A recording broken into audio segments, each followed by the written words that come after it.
जय मसीह, Salom. म दीपक कुमार राईको तर्फबाट र आज हामी परमेश्वरको वचनबाट केही कुरो हेर्नेछौँ।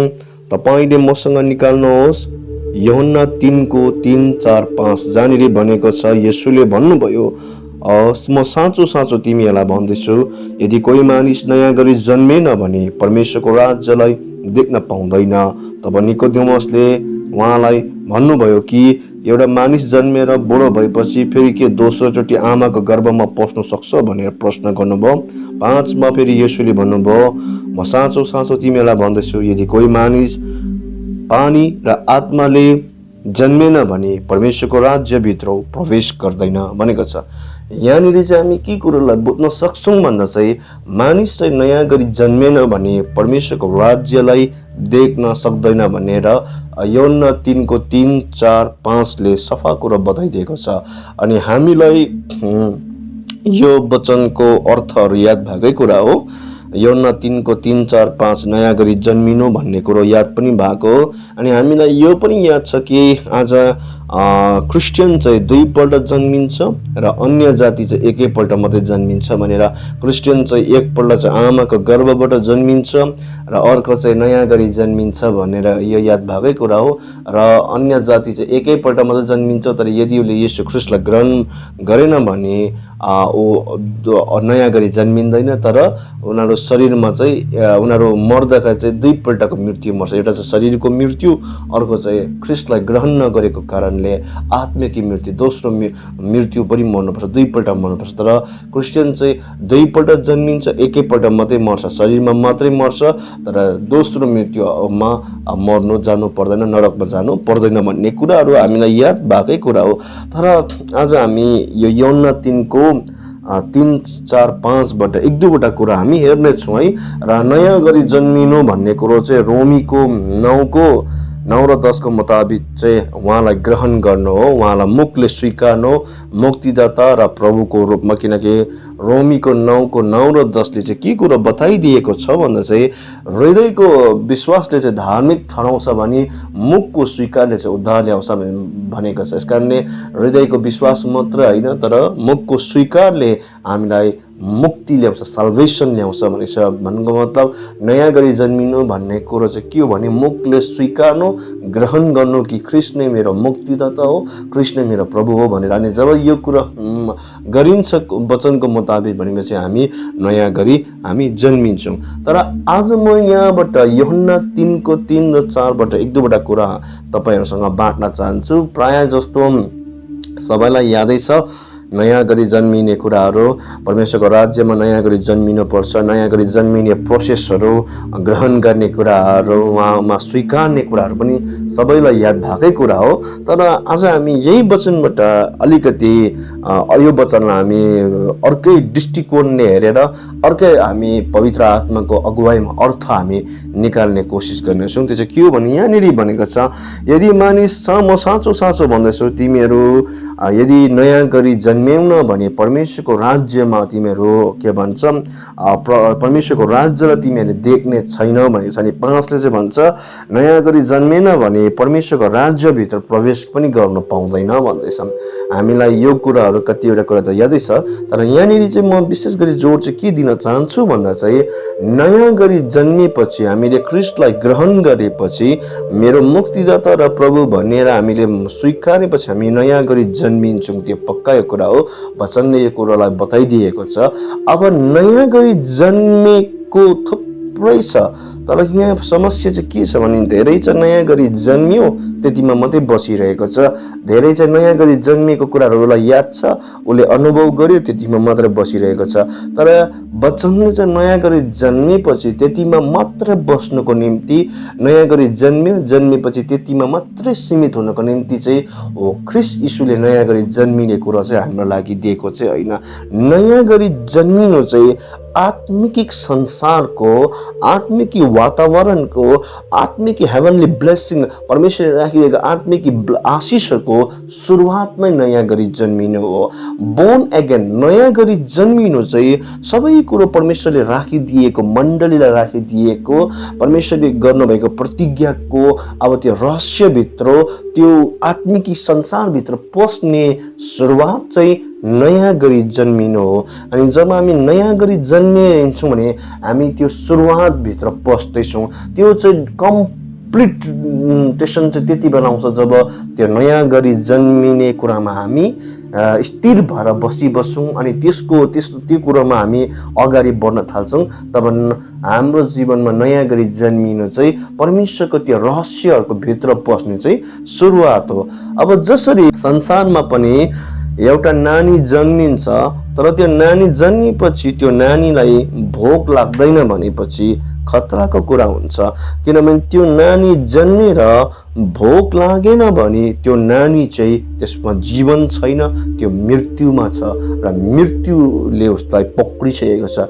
आज हामी पनि नयाँ गरी जन्म्यौँ भन्छौँ, नयाँ गरी जन्मेको हो भनेर हामी अनुभव गरेको छौँ भनेर हामीले आफूलाई भन्छौँ भने के तपाईँ र हामीलाई भोक लाग्दैछ त? यो एउटा प्रश्न गर्नुपर्छ। भोक परमेश्वरको वचनको भोक, परमेश्वरको सन्तहरूसँगको सङ्गतिको भोक, प्रार्थना गर्ने भोक, उहाँको नाउँलाई आराधना गर्ने भोक, बाइबलको वचनलाई आज्ञा पालन गर्ने भोक, आत्मा जित्ने, सोल विनर हुने, सुसमाचारलाई प्रचार गर्ने भोक, परमेश्वरको राज्यमा उहाँको राज्य ल्याउनको निम्ति आतुरी हुने र मानिसलाई बन्धनबाट स्वतन्त्र पारेर आज परमेश्वरको राज्यमा सार्नको निम्ति तयार हुनु भोक छ कि छैन? आज यदि हामी नयाँ गरी जन्मिएको भनेर हामी आफूलाई भन्छौँ र नयाँ गरी जन्मिसकेको भनेर हामीमा सान्तवना छ, तर यदि सान्तवना भन्छौँ तर हामीमा भोक छैन भने, हामी नयाँ गरी जन्मेपछि हामीमा भोक छैन भने धेरैपल्ट त्यो चाहिँ मृत्यु, त्यो चाहिँ मृत्युल्य हुन्छ। यस कारणले एउटा संसारमा पनि नानी जन्मेपछि त्यो नानीले भोक्याउनु पर्छ, किनकि भोक लाग्यो भनेको चाहिँ ऊ जिउँदो भन्ने कुरा बुझाउँछ, उसमा जीवन भन्ने कुरा बुझाउँछ। हामी क्रिस्चियन पनि नयाँ गरी जन्मेपछि हामीमा भोक कतिको छ? परमेश्वरको वचनको भोक, प्रार्थनाको भोक, सङ्गतिको भोक, आत्माहरू जित्ने भोक, परमेश्वरको उपस्थितिमा बस्ने भोक, वचनको रहस्यलाई बुझ्ने भोक, उहाँसँग आज उहाँको कुरालाई बुझ्ने भोकहरू हामीमा हुनुपर्छ। यस कारणले नयाँ गरी जन्मेपछि तपाईँ र हाम्रो जीवनमा हङ्गरनेस, हाम्रोमा आत्मिकी भोकापन छैन भने हामीले चेक गर्नुपर्छ, कतै हामी जन्मिने बित्तिकै मरेन के भन्ने कुरो याद गर्नुपर्छ। अर्को कुरो, नानी जब जन्मिन्छ, जन्मेपछि त्यो नानीको आज कतिले जन्मेपछि नै देख्न थाल्दो रहेछ, कतिले चाहिँ जन्मेको बादमा चाहिँ के प्रायः जस्तोको चाहिँ जन्मेको बादमा केही समयको बादमा उसको आँखा उग्रिन्छ, खोलिन्छ, उसले मजाले देख्न सक्छ उसले।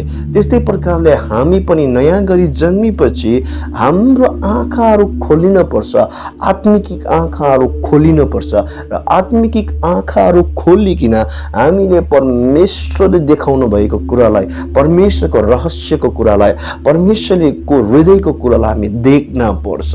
अनि हामी जब त्यो कुरालाई देख्न थाल्छौँ, हामी त्यो कुरालाई हेर्न थाल्छौँ, त्यसले चाहिँ हाम्रो जीवनलाई पनि बदलिन्छ र हाम्रो परिवारलाई पनि बदलिन्छ। अनि हाम्रो जीवन, हाम्रो परिवार बदलेपछि मण्डली त्यसै पनि बदलिहाल्ने कुरा हो। तर हामी नयाँ गरी जन्मेको हो त भन्दैछौँ, तर हामी त्यो आत्मिकी कुरालाई देख्दैछौँ कि परमेश्वरले राखिदिनु भएको रहस्यलाई, परमेश्वरले राखिदिएको रेभलेसनलाई, परमेश्वरले राखिदिएको आज इन्जोय गर्नको निम्ति उहाँले ख्रिस्ट यीशुमा दिएको बेनिफिटहरूलाई, उहाँले ख्रिस्ट यीशुमा उहाँले सबै कुरो दिएको आशिषहरूलाई हामी देख्न सक्दैछौँ, हामी देख्नपर्छ।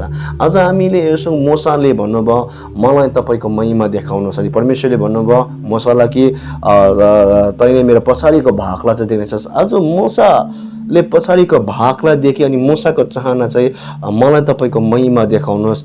मोसा आजको चाहना चाहिँ मोसाको चाहना चाहिँ के थियो भने परमेश्वरको महिमा देखाउनुहोस्। तर यो मान्छे मोसा जस्तै ठुलो अगमवक्ता भए तापनि यो मान्छे नयाँ गरी जन्मिएको थिएन, किनकि ख्रिस्ट यीशुको रगत बोकेको कुराहरू त्यो समयमा थिएन।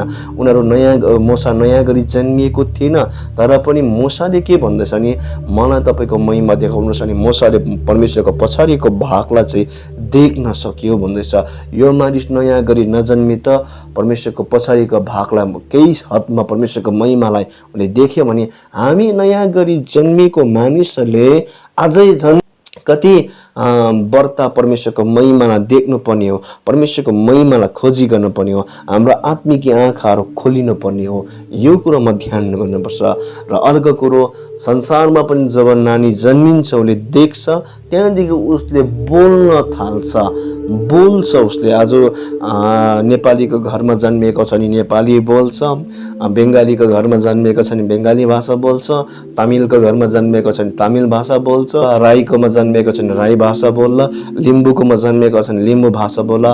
अनि त्यसरी नै हामी पनि परमेश्वरको राज्यमा जन्मेको हो भने, परमेश्वरको परिवार, फ्यामिली अफ गड, परमेश्वरको परिवारमा हामी जन्मेको हो भने परमेश्वरको त्यो स्वर्गीयको भाषा, परमेश्वरले राख्नु भएको जुन मण्डललाई दिएको जुन अन्य भाषाहरू छ, त्यो भाषा बोल्ने चाहिँ हाम्रो जन्मसिद्ध अधिकार हो। पावलले के कुरो भन्छ भने कोरिन्थी 14 म चाहन्छु कि तिमीहरू कुनै पनि अन्य वरदानहरूमा तिमीहरू अनजान नरह, अनि म चाहन्छु कि तिमीहरू सबैजना वरदानहरूलाई पाउने इच्छा गर अनि भाषाहरू बोल, अनि त्योभन्दा अझै बढी तिमीहरू भविष्यवाणी अगमबानीहरू गर भनेर प्रेरित पावलको चाहना छ। अनि यो वचन नयाँ नियममा छ है।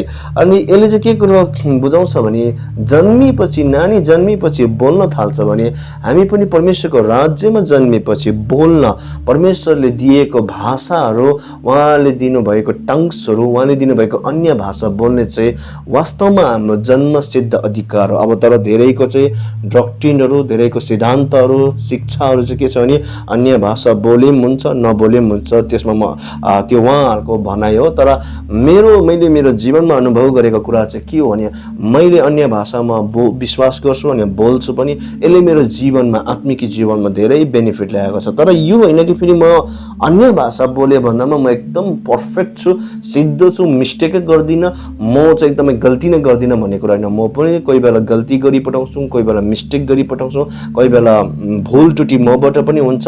तर त्यो भए तापनि उहाँले दिएको अन्य भाषाको आत्मिक लाभहरू, बेनिफिटहरू, आफूलाई सुधार्ने मौकाहरू, आफूलाई करेक्सन गर्ने, उहाँकोमा लाने कुराहरू मैले अन्य भाषाद्वारा नै पाइरहेको छु। यस कारणले हामी जन्मिएपछि देख्न पर्छ अनि बोल्न पर्छ। र अर्को कुरो, नानी जन्मिएपछि देख्छ पनि, उसले बोल्छ पनि, त्यहाँदेखि ऊ हेर्नु थाल्छ, ऊ चल्नु थाल्छ, ऊ हेर्नु थाल्छ। त्यस्तै प्रकारले आज हामीले बाइबलमा हेर्छौँ कि हनोक चाहिँ परमेश्वरसँग नजिकतामा हिँड्यो भनेको छ है। हनोक त्यो समय, हनोकको समय पनि हनोक पनि आज नयाँ गरी जन्मिएको थिएन, किनकि प्रभु यीशु ख्रिस्टको रगत बोक्ने कुराहरू, नयाँ करारहरू स्थापना भएको थिएन। तर पनि यो मान्छे परमेश्वरको नजिक हिँड्यो कि यति साह्रो नजिकतामा आयो कि यो मानिसले मृत्युलाई चाखेन, तर जिउँदै परमेश्वरले स्वर्ग उठायो भनेर बाइबलले बताउँछ। अब यो मानिस त नयाँ गरी नजन्मेको मान्छे त परमेश्वरको नजिक हिँडेर जिउँदै स्वर्ग उठायो भने हामी नयाँ गरी जन्मेको मान्छे चाहिँ झन् कति बेसी उहाँको नजिकसँग हिँड्ने हामीलाई उहाँले अनुमति दिनुभएको छ। तर के हो नि, हामी किन उहाँको नजिकमा जाँदियो, नजिकताको कुराहरू हामी अनुभव गर्दैनौँ भने चाहिँ वास्तवमा परमेश्वर टाढो भएको होइन, हामी आफै टाढो जाइरहेका छौँ। हामी उहाँको नजिक जानु चाहदैनौँ, हामी उहाँको नजिक जाने कहिले इच्छा गर्दैनौँ, हामी उहाँसँग हेर्ने कहिले पनि इच्छा गर्दैनौँ। यसकारणले हामी नयाँ गरी जन्मेपछि हाम्रोमा 4टा कुरा मेन हुनुपर्छ। एउटा त भोकाएको हुनुपर्छ, भोकाएको छ भने ऊ जीवित हो भनेर बुझाउँछ। आज यदि कसैले म नयाँ गरी जन्मेको हो भनेर भन्छ र अनुभव गरिसकेको छ, उसले यो कुरोमा आफूलाई दाबी गर्छ भने चाहिँ उसको जीवनमा भोकोपन छ कि छैन, हङ्गरनेस छ कि छैन, वचनको भोकोपन, प्रार्थनाको भोकोपन, संगतिको भोकोपन, सोल विनिङ, आत्मा जित्ने भोकोपन, राज्यमा काम गर्ने, अरूलाई छुटकारामा डोर्याउने भोकोपन, अरूलाई रेस्टोर, अरूलाई उठाउने भोकोपन छ कि छैन, यो याद गर्नुपर्छ। उसले आत्मिक आँखा खोलिएको छ कि छैन, उसले देख्दैछ कि देख्दैको छैन, ऊ बोल्न सकेको छ कि छैन, ऊ हेर्न सकेको छ कि छैन। यो 4टा कुरो हाम्रो जीवनमा याद गरेपछि चाहिँ हामी त्यो नयाँ गरी जन्मिएको जो छ, यो नयाँ गरी जन्मिएको चाहिँ सुरुवात हो परमेश्वरको रहस्यभित्र पस्ने। यसकारणले हामीले यो 4टा कुरोलाई चेक गर्नुपर्छ, हाम्रो जीवनमा हुनै पर्छ। अनि मात्र हाम्रो जीवनमा अझै हामी रहस्यभित्र, अझै गहिराईभित्र, भजन सङ्ग्रहले भन्छ गहिराईले गहिराईलाई खोज्दैछ भनेपछि हामी अझै गहिरोसँग हामी जान सक्नुपर्छ। अनि त्यो गहिराईमा लाने पहिलो सुरुवात नै नयाँ गरी जन्मिनु हो। अनि जब हामी नयाँ गरी जन्मिन्छौँ भनेपछि हामी चाहिँ त्यो आत्मिक संसारभित्र, आत्मिक ऱ्यामभित्र, आत्मिक रहस्यको हामी सुरुवात भएको छ। अनि त्यसलाई चाहिँ निरन्तर लाने काम चाहिँ के हो भने भोकोपन हुनुपर्छ, हाम्रो आँखा खोलिनुपर्छ, हामी बोल्न सक्नुपर्छ, हामी हेर्न सक्नुपर्छ। यो कुरोहरू हाम्रो जीवनमा हुनै पर्छ। र अर्को कुरो यूहन्ना 3 4 5 मा चाहिँ यो चाहिँ प्रभु यीशु ख्रीष्टले नयाँ गरी जन्मेन भने परमेश्वरको राज्यमा प्रवेश हुन सक्दैन भनेर जुन यो कुराहरू भनिन्छ, यो चाहिँ निकोदेमसलाई परमेश्वरले भनेको हो। अनि यो निकोदेमस भन्ने मान्छे चाहिँ तपाईँको एउटा के भन्छ शास्त्री मान्छे हो, यो एकदम ज्ञानी मान्छे हो। के भन्छ पुरानो नियमको कतिवटा कुराहरू, स्कलर व्यवस्थाहरूको कुराहरू उसलाई याद भएको मान्छे हो यो मान्छे। अनि यो मान्छेलाई चाहिँ प्रभुले भन्दछ तिम्रो धार्मिक विधि विधानले तिमीलाई नयाँ गरी जन्माउँदैन, तर नयाँ गरी जन्मिनु हो भने चाहिँ आज आत्मा र पानीले भन्दैछ। आत्मा भनेपछि पवित्र आत्माको कन्भिक्सन हामीमा हुनुपर्छ।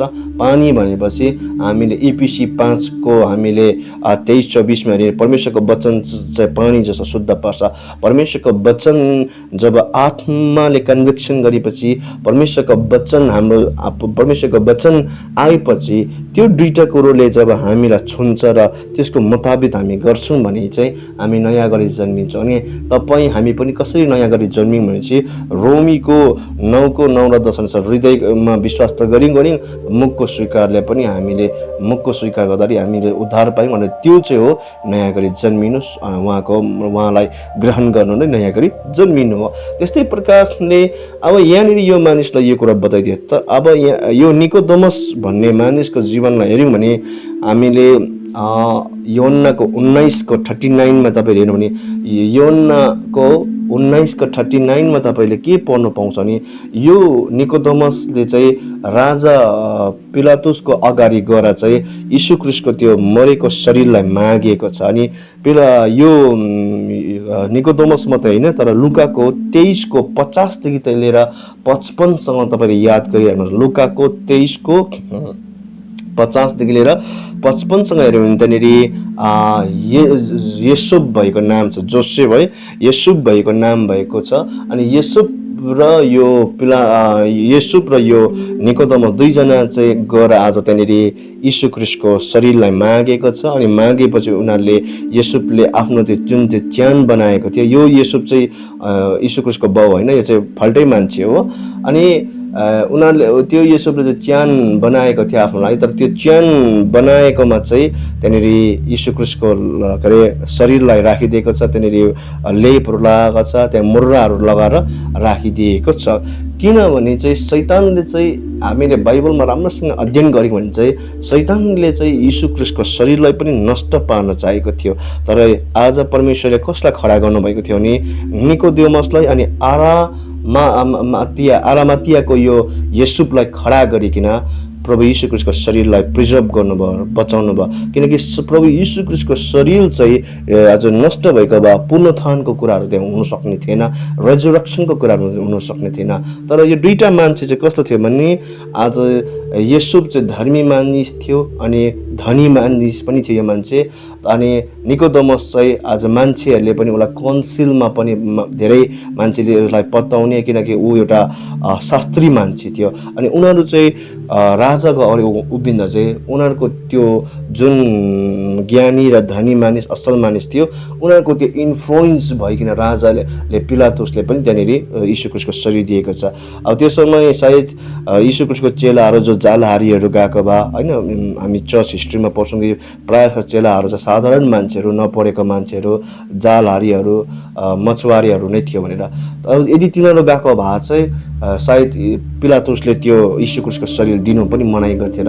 तर यो दुईटा गएको कारणले चाहिँ आज यीशु ख्रीष्टको शरीर उनीहरूलाई दिएको छ। यसकारण यसले चाहिँ के बुझाउँछ भने तपाईँ सायद डक्टर हुनुहुन्छ, नर्स हुनुहुन्छ, इन्जिनियर हुनुहुन्छ, टिचर हुनुहुन्छ, जहाँ हुनुहुन्छ तपाईँ विश्वास योग्यसँग बस्नुहोस्, तपाईँको त्यो पोस्टमा विश्वास योग्यसँग काम गर्नुहोस्।